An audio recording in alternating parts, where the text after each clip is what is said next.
These are the times that try men's souls. The government is corrupt. The political system is dysfunctional. Both political parties have not only failed us, they have betrayed us. We cannot trust them with our futures. We, the people, must take back control ourselves. Welcome to the revolution, and welcome to Revolution Television. Thank you for joining us here at AEA4USA.com, headquarters for the Second American Revolution, AR2. My name is Lawrence Hebron. And now for our revolutionary look at the news. Headline: the founders would be shooting by now. There is a historical pattern that the opponents of the Second Amendment would be wise to remember, if they ever learned it in the first place. Back in the late mid-18th century, British colonists in America protested against British oppression for years, relatively peacefully. Most of the unwelcome oppression took the form of taxes and regulations on our lifestyle. These taxes and regulations may have inspired the revolution, but something else set it off. Let's take a quick look at how the events leading up to the revolution unfolded. The 7 Years' War involved most of the major powers in Europe, but its primary player were the British and the French. The war lasted from 1754 to 1763. I know that's closer to 10 years than 7 years, but the major fighting took place between 1756 and 1763. The fighting of the 7 Years' War, which included the French and Indian War here in America, left the British Crown strapped for cash, and it decided to have the colonists pay their fair share for fighting the war. I guess that fair share line isn't anything new to tax-hungry tyrants. This was the motivation behind a series of laws that were passed in the 1760s and 1770s. Let's take a look at a few. The goal of the Proclamation of 1763 was to effectively close the western frontier to colonial expansion, hemming in colonists from spreading westward and making them easier to control, tax, and regulate. The American Revenue Act of 1764, which was also known as the Sugar Act, actually reduced the tax on molasses, but improved enforcement and greatly increased the number of items to be taxed, thereby increasing the overall tax burden. Another effect of the Sugar Act was to disrupt the colonial economy by reducing the markets to which the colonies could sell, which in turn shrunk the amount of currency available to them to purchase other goods and services. Later in 1764, Parliament passed the Currency Act, effectively assuming control of the colonial monetary system. Among other things, the hard currency system favored by the British worked to worsen the trade deficit with Great Britain that already was hurting the colonists. The Quartering Acts of 1765 and 1774 required colonists to provide housing and food for the troops London had sent to ensure the enforcement of the various other acts the Parliament had passed. The Stamp Act of 1765 imposed a direct tax on the British American colonies and required that many printed materials produced in America, items like newspapers, magazines, legal documents, playing cards even, and many other items, it required that they be printed on paper made in Britain and embossed with a revenue stamp. The Townshend Revenue Act of 1767 levied taxes on glass, paint, oil, lead, paper, and tea. The Tea Act of 1773 did not actually directly raise taxes. Its primary intent, however, was to increase the sale of British tea marketed by the East India Company. But because of the duties imposed by the Townshend Revenue Act, an important consequence would be to raise gross tax receipts. Then came a series of punitive measures dubbed the Intolerable Acts, designed by Parliament to punish the colonists for their resistance to the Crown and to quell any future disputes and rebellion. Well, up to this point, the despised British laws had been designed mainly to collect more taxes and to impose other regulations on our lifestyle. The colonists, though increasingly discontent, remained largely nonviolent. But then the British crossed the line and everything changed. The world would never again be the same after the morning of April 19th, 1775. On the night of April 18th, 1775, British General Thomas Gage ordered approximately 700 troops to march from Boston to Concord, Massachusetts, to arrest Patriot leaders Samuel Adams and John Hancock, and to seize the militia's military supplies, including its arms and ammunition. Paul Revere and other Patriot spies learned of Gage's scheme. Despite the misperception spread by Henry Wadsworth Longfellow's famous poem, The Midnight Ride of Paul Revere, Revere did not respond to two lanterns displayed in the tower of the Old North Church.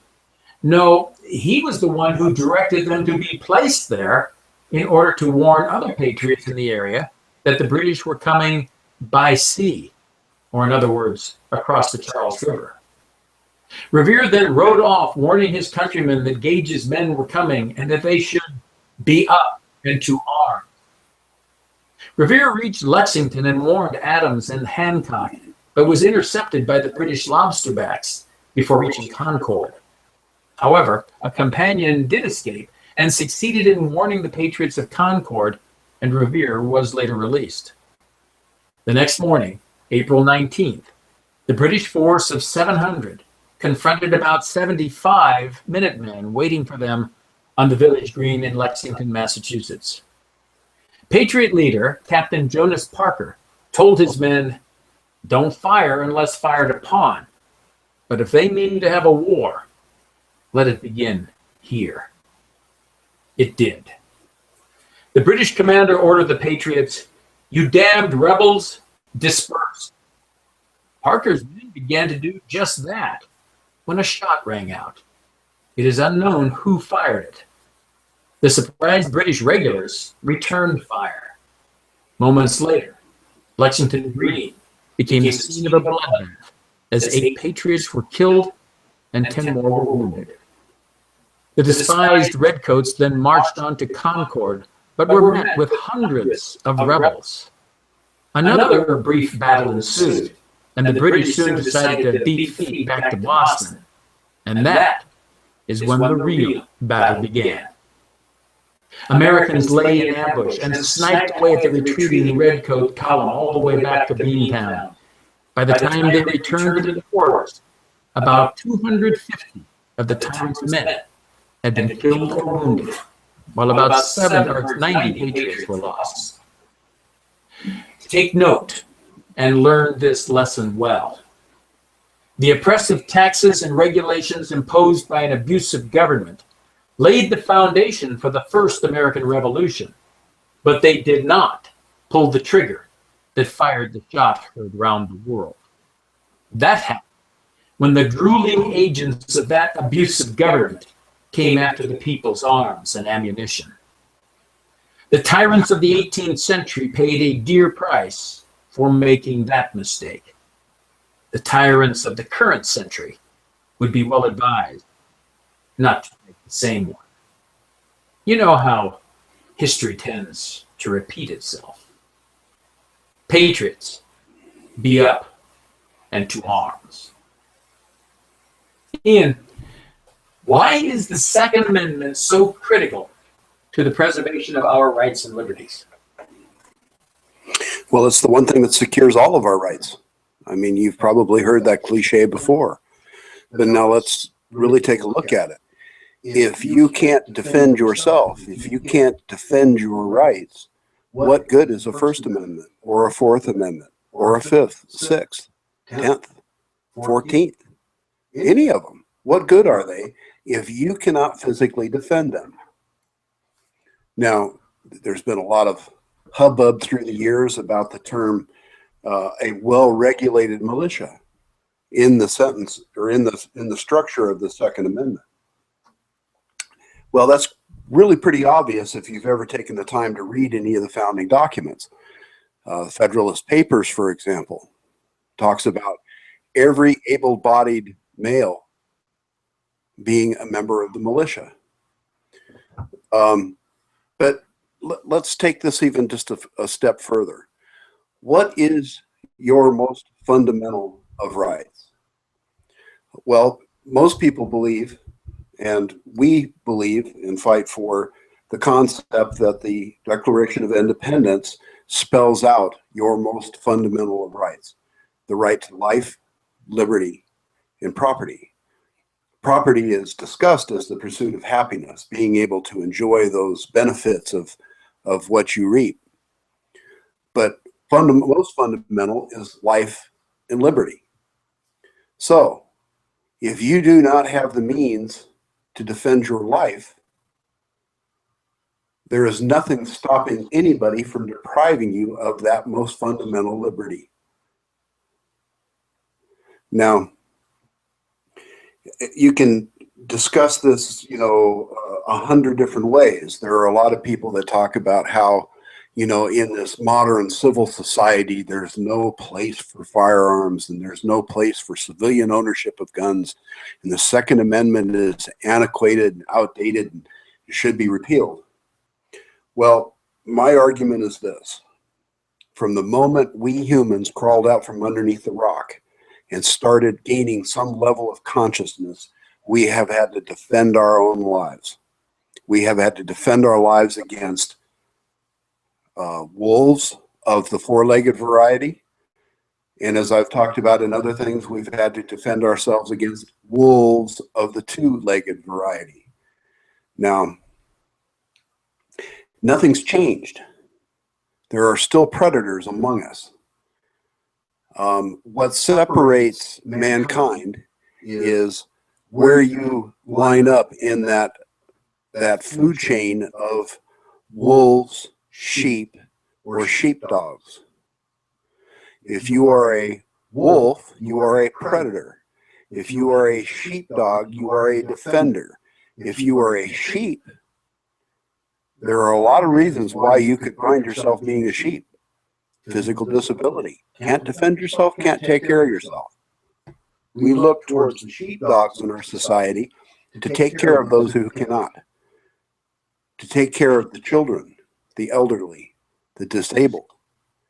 Now, there will always be a need for sheepdogs because there will always be wolves. That isn't going to go away. Now, we have mechanisms in our society called police, called the military. They are the sheepdogs, but also the people themselves can be their own sheepdogs. That neighbor that goes to help when there is a problem. That person who stops on the side of the road to help you when you're broken down. Not only are they helping you change your tire, maybe, but they're also protecting you by being in numbers. There will always be sheep. We will always have a need for the sheepdogs because there will always be sheep and there will always be wolves. Now, mankind has developed many, many more complex ways of defending yourself. At the time of the Second Amendment, the writing of the Second Amendment, it was discussed as the militia must be able to bring their own arms of military grade to a conflict. What's changed? Some people think that the Second Amendment protects the right to a musket. Some people believe it protects the right to a weapon that would be usable in today's military.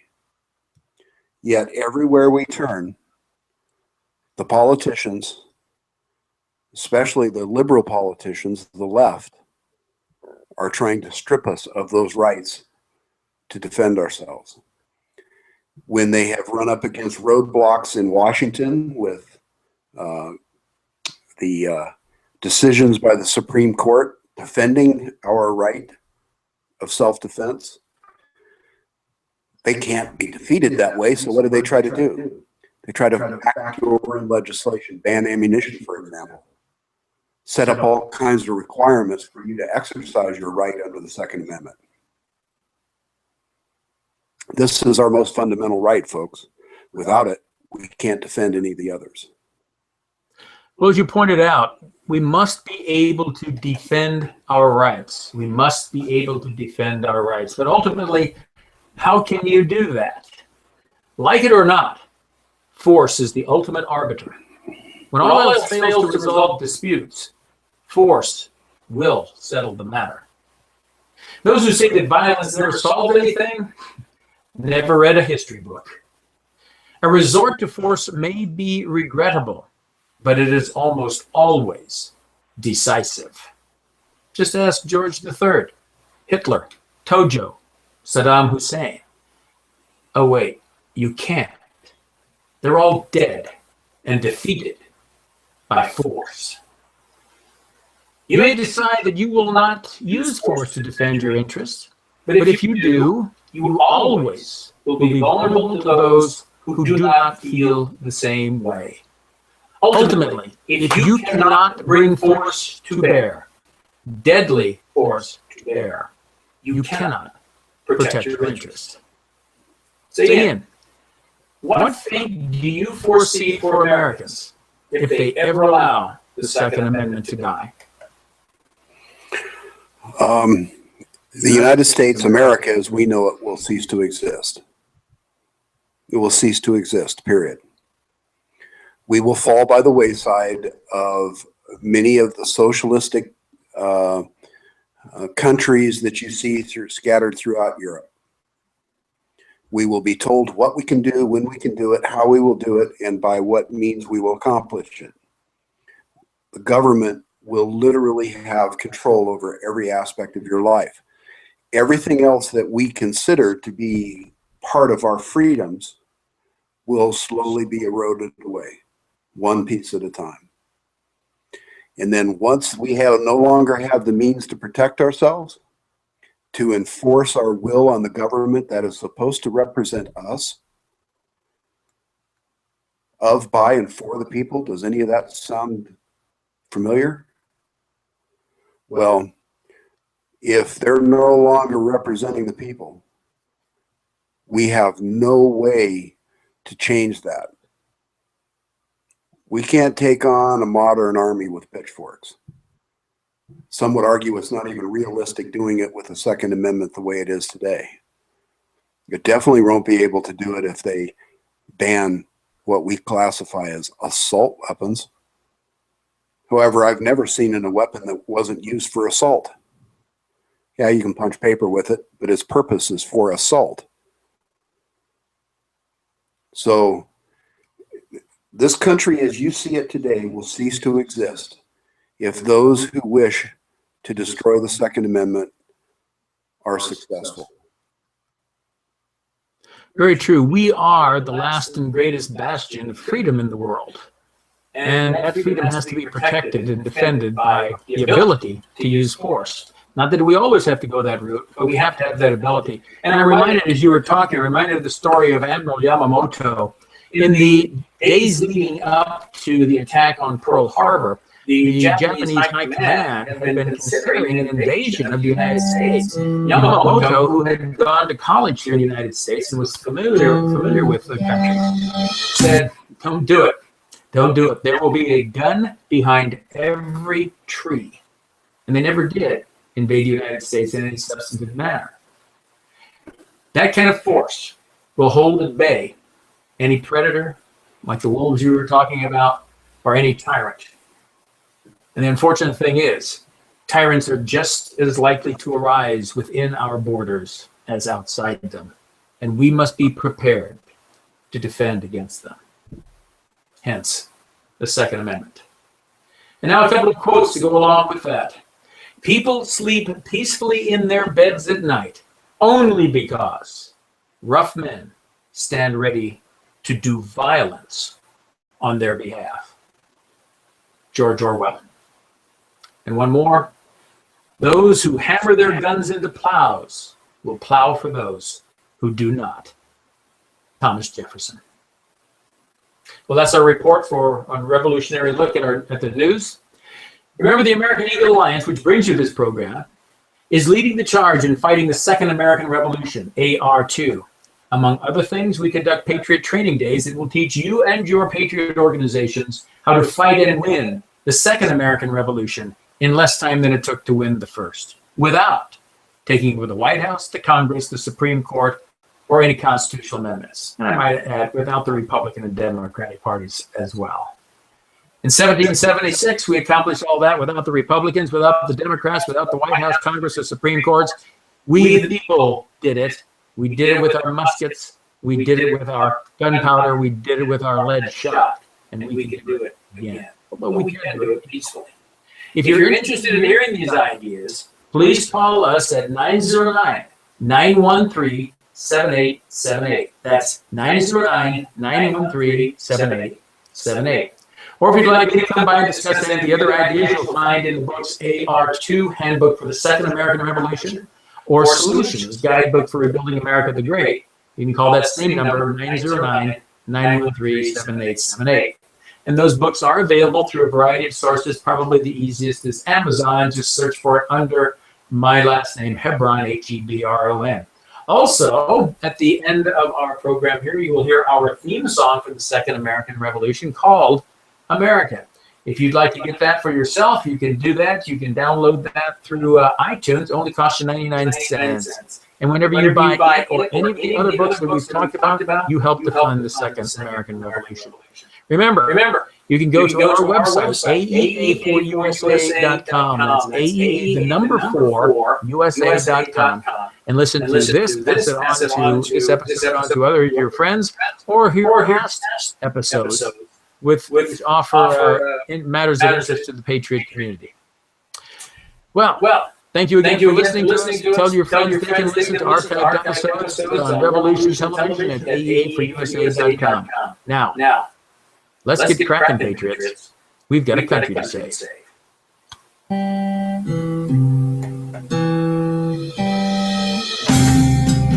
Okay.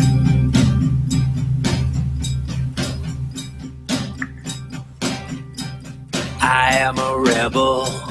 I am American. And when it needs to be, you wait and see, you know I can. I am a rebel. I am a Minuteman, and I will always fight for God and right, that's where I stand. My evolution is revolution.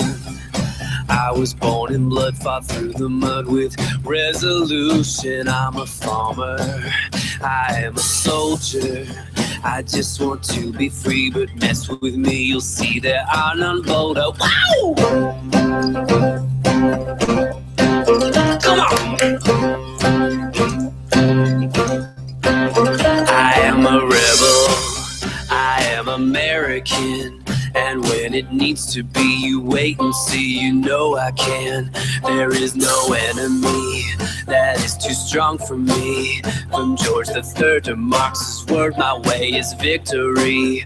A son of Washington, daughter of Jefferson. And though I always seek the way of peace, beware my gun. I'm not afraid to fight for all that's dear and right. And if you tread on me, then you will see an awesome light.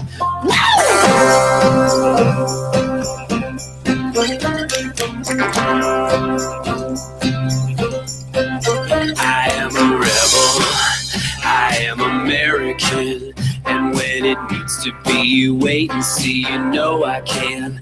I fight for liberty against all tyranny. From foreign lands or close at hand, these are my enemy. The stars and stripes and human rights. In God we trust, this is a must, our future's bright. Don't want a handout, that's not what it's about. Just want a chance to see what liberty can do for me. Woo!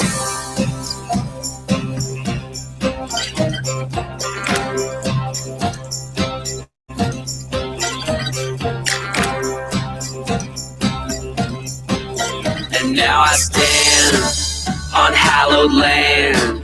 No going back, we will attack lines in the sand.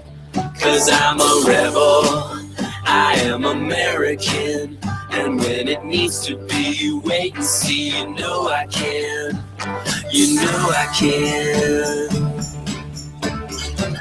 You know I can. You know I can.